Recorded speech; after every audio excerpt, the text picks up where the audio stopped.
حدیث نمبر 2426۔ ام المومنین عائشہ رضی اللہ عنہا کہتی ہیں کہ رسول اللہ صلی اللہ علیہ وسلم کو فرماتے ہوئے سنا کہ جس سے حساب و کتاب میں سختی سے پوچھ تاچھ ہو گئی وہ ہلاک ہو جائے گا۔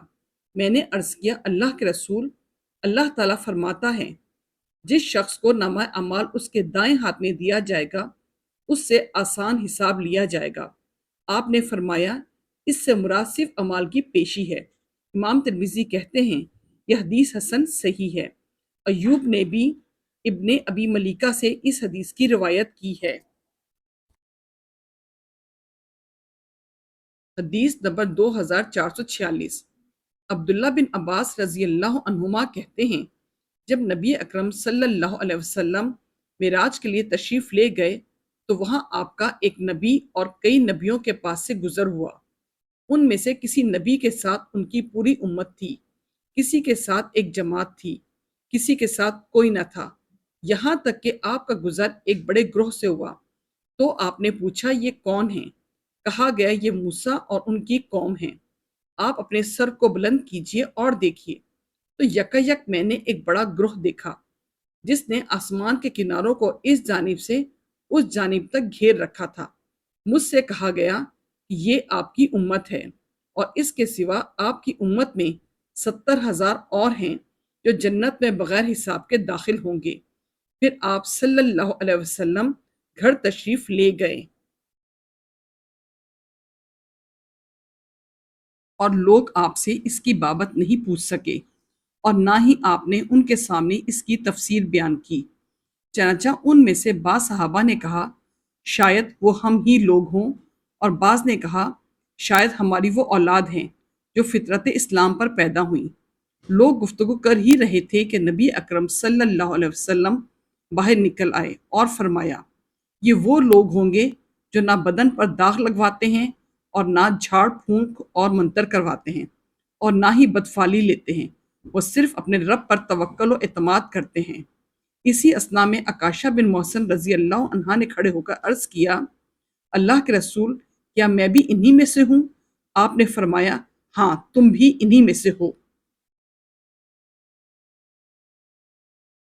پھر ایک دوسرے شخص نے کھڑے ہو کر عرض کیا کیا میں بھی انہی میں سے ہوں؟ تو آپ نے فرمایا عکاشہ نے تم سب پر سبقت حاصل کر لی۔ امام ترمذی کہتے ہیں یہ حدیث حسن صحیح ہے۔ اس باب میں ابو ہریرہ اور ابن مسعود رضی اللہ عنہما سے بھی احادیث آئی ہیں۔ حدیث نمبر 2455۔ انس رضی اللہ عنہ کہتے ہیں کہ رسول اللہ صلی اللہ علیہ وسلم نے فرمایا آدمی بوڑھا ہو جاتا ہے لیکن اس کی دو خواہشیں جوان رہتی ہیں، ایک مال کی ہوس، دوسری لمبی عمر کی تمنا۔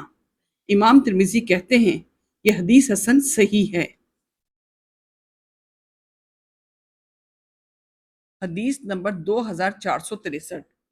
حکیم بن حزام رضی اللہ عنہ کہتے ہیں کہ میں نے رسول اللہ صلی اللہ علیہ وسلم سے مانگا تو آپ نے مجھے دیا، پھر مانگا پھر دیا، پھر مانگا تو پھر دیا۔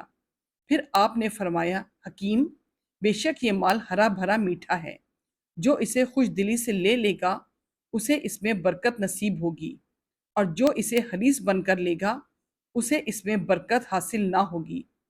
اور اس کی مثال ایسے ہی ہے جو کھاتا ہے لیکن آسودہ نہیں ہوتا، اور اوپر کا ہاتھ دینے والا نیچے کے ہاتھ لینے والے سے بہتر ہے۔ حکیم کہتے ہیں میں نے عرض کیا اللہ کے رسول قسم ہے اس ذات کی جس نے آپ کو حق کے ساتھ بھیجا ہے، آپ کے بعد میں کسی سے کچھ نہ لوں گا یہاں تک کہ دنیا سے رخصت ہو جاؤں۔ پھر ابو بکر رضی اللہ عنہ حکیم رضی اللہ عنہ کو کچھ دینے کے لیے بلاتے تو وہ اسے قبول کرنے سے انکار کر دیتے۔ ان کے بعد عمر رضی اللہ عنہ نے بھی انہیں کچھ دینے کے لیے بلایا تو اسے بھی قبول کرنے سے انکار کر دیا۔ چنانچہ عمر رضی اللہ عنہ نے کہا اے مسلمانوں کی جماعت، میں تم لوگوں کو حکیم پر گواہ بناتا ہوں کہ اس مال غنیمت میں سے ان کا حق پیش کرتا ہوں تو وہ اسے لینے سے انکار کرتے ہیں۔ چنانچہ رسول اللہ صلی اللہ علیہ وسلم کے بعد حکیم رضی اللہ عنہ نے کسی شخص کے مال سے کچھ نہیں لیا، یہاں تک کہ وہ دنیا سے رخصت ہو گئے۔ امام ترمذی کہتے ہیں یہ حدیث صحیح ہے۔ حدیث نمبر 2472۔ انس رضی اللہ عنہ کہتے ہیں کہ رسول اللہ صلی اللہ علیہ وسلم نے فرمایا، مجھے اللہ کی راہ میں ایسا ڈرایا گیا کہ اس طرح کسی کو نہیں ڈرایا گیا، اور اللہ کی راہ میں مجھے ایسی تکلیفیں پہنچائی گئی ہیں کہ اس طرح کسی کو نہیں پہنچائی گئیں۔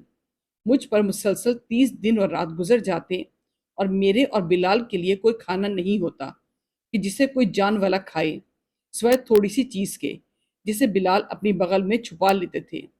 امام ترمذی کہتے ہیں یہ حدیث حسن صحیح ہے۔